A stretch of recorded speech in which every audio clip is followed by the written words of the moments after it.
Naka-receive ng sulat galing kay Madriaga, ito po si dating senadora na ngayon po ay Congresswoman De Lima. Nakatanggap po ako ng sulat galing kay Mr. Madriaga. It was a letter, a handwritten letter, dated November 17. Nagpapatulong po siya sa kanyang mga kaso. Ang sabi niya doon sa handwritten letter, it was a handwritten letter course through his lawyer, Attorney Palad, na ang sinasabi niya sa kanyang letter ay ginigipit lang daw niya siya dahil sa kanyang mga naging akusasyon laban kay Attorney Harry Roque.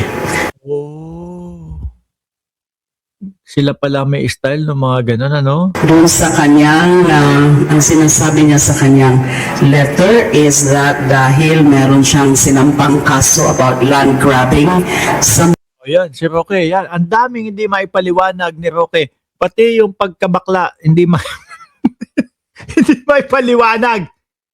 Pero, hindi, wag kayong ganyan kay Roque, no? Mukha lang po sumususo yun, pero hindi po sumususo. Hindi, gabi na naman. Anong oras na dyan sa Pilipinas? Alas 11:38 na naman. Tulog na yung mga bata. Mukha lang yung sumususo si Roque, pero hindi naman ho yata. Somewhere in Mariveles, Bataan. Of course, I do not know what tungkol dyan sa kaso na yan. But Land grabbing pa, ano? Baka, eto kumbaga, mapaglaro ang isipan natin eh. Baka may burat grabbing pa. tulog na yung mga bata o yung mga magre-replay ng alas 6 ng umaga, maghahatid ng bata sa antabayanan nyo ganunin nyo agad kapag narinig nyo yung mga sinasabi natin dito. that is the content of his letter. So as I said, it's dated November 17. Course through his lawyer.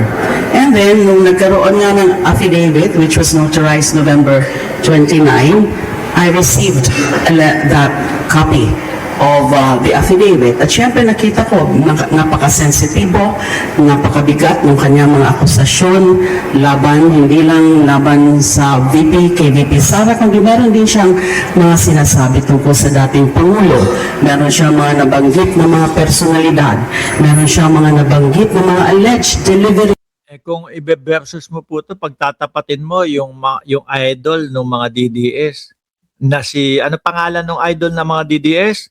Si Gutesa, na hanggang ngayon hindi makita, hindi mahagilap, hindi malaman kung nasaan. Parang si Bato de la Rosa.